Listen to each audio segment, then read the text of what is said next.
आज दिन बुधवार दिनांक 1 फरवरी 2023 और आज के हमारे संदेश का शीर्षक है एक दैवीय वास्तविकता। हालेलुया। हमारा आरंभिक वचन लिया गया है कुलुस्सियों अध्याय 1 वचन 27 से, जो कहता है, जिन पर परमेश्वर ने प्रकट करना चाहा कि उन्हें ज्ञात हो कि अन्य जातियों में उस भेद की महिमा का मूल्य क्या है, और वह यह है कि मसीह जो महिमा की आशा है तुम में रहता है। हालेलुया। इस महीने हर दिन या कम से कम अगले 2 सप्ताह तक समय निकालो और ऊपर दिए गए वचन पर मनन करो। अपने बिस्तर पर लेटो और ऊंची आवाज में उन्हें बार बार दोहराओ। यह सोचते हुए और धीरे धीरे कहते हुए आसपास टहलो कि मसीह मुझ में है। सालों पहले मैंने यह किया और निश्चित ही इसने मेरे जीवन को बदला। मुझे उस वचन के सार और वास्तविकता को पकड़ने की आवश्यकता थी। मैं चाहता था कि यह मेरी आत्मा में गहराई तक जाए, और ऐसा ही हुआ। आप में मसीह एक धार्मिक बातचीत नहीं है, यह एक दैवीय वास्तविकता है। दुखद रूप से इस वास्तविकता की सामर्थ्य कुछ लोगों के जीवनों में अब तक उतनी प्रभावी नहीं है जितनी होनी चाहिए। उनके रोने और शिकायत करने का यही कारण है, अर्थात कमी, सिरदर्द और बुखार जिनकी वे शिकायत करते हैं। यही कारण है कि कुछ लोगों को ऐसे घाव, बीमारियां और रोग हैं जिन्हें ना इलाज कहा जाता है। आप बीमार कैसे हो सकते हैं यदि सच में मसीह आपके भौतिक शरीर में रहता है? एनियास को याद करो। यद्यपि वह एक मसीही था तो भी वह लकवे का रोगी था और 8 साल से बिस्तर पर पड़ा था। फिर पतरस उसके घर गया। पतरस ने केवल यह कहा, हे एनियास, यीशु मसीह तुझे चंगा करता है, उठ, अपना बिछौना उठा। तुरंत वह आदमी चंगा हो गया। हालेलुया। पतरस ने एक मनुष्य में रहने वाले मसीह की वास्तविकता, सामर्थ्य और सार को समझा।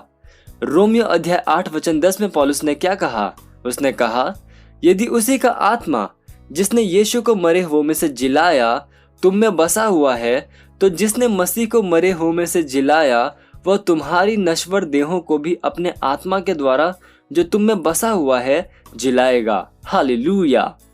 आप में मसीह के आने से पहले आपका शरीर मृत्यु, विनाशी या मृत्यु संभावित था। आप पाप के श्राप के लिए संवेदनशील थे और इसलिए शैतान, दंड, बीमारी, रोग, गरीबी और मृत्यु के अधीन थे।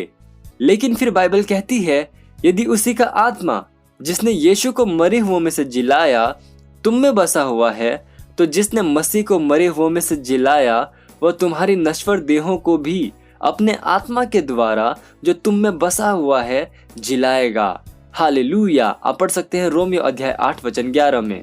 यह पहले ही हो चुका है। आत्मा अभी आप में रहता है और उसने आपके नश्वर या अब तक के मृत्यु विनाशी शरीर को जीवन दिया है, अर्थात जिलाया है। अब जबकि आप नए जन्मे हैं, आपका जीवन मृत्यु रहित है। आपको इस पर डटे रहना होगा, वरना आप जीवन के कारकों द्वारा हिलाए जाएंगे। लेकिन जब आप सचेतन रूप से मसीह पर और आप में उसके जीवन पर मनन करते हैं, तब वह अपने आप को आपके भौतिक शरीर में प्रत्यक्ष करेगा और हर उस वस्तु को दूर कर देगा जो कि परमेश्वर की ओर से नहीं है। मसीह आप में सबसे महान आशीष है। हालेलुया। Praise the Lord. ये समय है प्रार्थना का। अब जहाँ कहीं पे भी हैं, अपने पवित्र हाथों को उठाकर मेरे साथ ये प्रार्थना कर सकते हैं।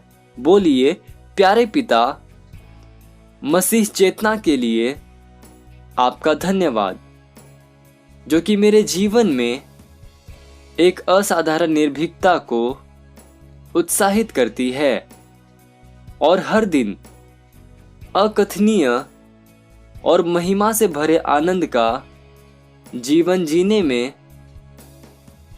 सहायता करती है।